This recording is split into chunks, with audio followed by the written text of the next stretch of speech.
신앙생활을 하다 보면 가끔씩 저점에 머물 때가 있죠. 특별히 바뀌지 않는 현실 때문에 그렇습니다. 청년 때 신앙에서 부모의 신앙에 가면, 드디어 출산을 해서 부모가 되고 나면 청년 때 신앙과 다른 현실을 맞닥뜨리죠. 그게 뭐냐면 청년 때는 이게 돼요. 주님, 빚도 없이 아무것도 없이 저는 주님을 따르겠습니다. 이게 됩니다. 나 혼자니까요. 그래서 선교도 다녀오고 내 안에 이제 두 가지가 있는 거죠. 아무것도 없이 주님을 따르겠습니다도 되고, 또 하나는 한 5년 뒤 10년 뒤면 나의 삶이 지금보다 뭔가 이렇게 확 뛰어 올라서 저렇게 막 이렇게 멋진 삶에 도달해 있을 것 같은 그런 생각이 들어요. 근데 부모가 되는 과정 속에서 우리는 뭐를 알게 되죠? 실질적으로 집이라고 하는, 돈이라고 하는 실제적인 문제에 부딪혀요. 물론 내가 하나님을 돈 때문에 따른 거 아니었어요. 출세 때문에 따른 거 아니었지만, 그렇지만 그래도 하나님께 섭섭하고 서운해집니다. 하나님의 살아계심을 부정하는 건 아니에요. 하나님께서 일하실 거를 부정하진 않지만 정작 내 삶에는 하나님의 역사가 안 펼쳐지는 것 같아요. 근데 여호와를 앙망하는 결과가 무엇이냐면 독수리가 날개치며 올라감 같을 거래요. 근데 이게 번역이 조금 더 정확해야 되는 게, 독수리는 날개짓을 안 하죠. 독수리는 날개짓으로 날아오는 게 아니라 상승 기류를 타죠. 바람을 기다리고 있다가 상승 기류가 있을 때 날개를 펴서 몸을 맡깁니다. 그러면 그 상승 기류로 말미암아 독수리가 날아오르죠. 독수리가 저 절벽에 그냥 있을 때는 쟤는 왜 저렇게 땅바닥에 주저앉아 있는 거야 라고 생각을 했는데, 상승 기류를 타면 얘가 갑작스럽게 하늘로 번쩍 올라오는데 이 세상의 어떤 새보다도 가장 높은 곳에 올라서 하늘을 날고 있다는 거예요. 즉 여호와를 앙망하라. 그러면 독수리의 비상처럼 날개를 피며 우리가 올라가는 날이 있다는 거예요. 우리가 선을 행하되 낙심하지 말지니 포기하지 아니하면 때가 이름에 거두리라. 예수님께서 그 십자가의 모진 고통을 끝까지 인내하여서 승리하셨으니, 그 예수님을 믿는 저와 여러분은 우리가 때로는 넘어지고 때로는 쓰러져도 다시 도전하고 다시 일어나면 끝내 어떻게 된다는 것입니까? 내 안에 계신 예수로 말미암아 이기게 된다는 것입니다. 결실하는 과정은요, 고통스러워요. 그런데 뭐라고 하나님께서 말씀하시냐면, 저와 여러분들은 무조건 열매를 맺고 승리할 수 있다고 말씀해요. 그 이유가 무엇입니까? 우리 뿌리 때문이에요.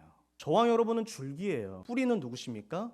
예수 그리스도시죠. 예수 그리스도께서 우리의 뿌리가 되셔서 넘어져도 중간에 주저앉아도 우리가 도전하면 이긴다는 거예요. 여호와를 앙망하는 우리 로뎀 성도들에게 놀라운 독수리의 비상과 같은 은혜를 선물로 주실 줄로 믿습니다.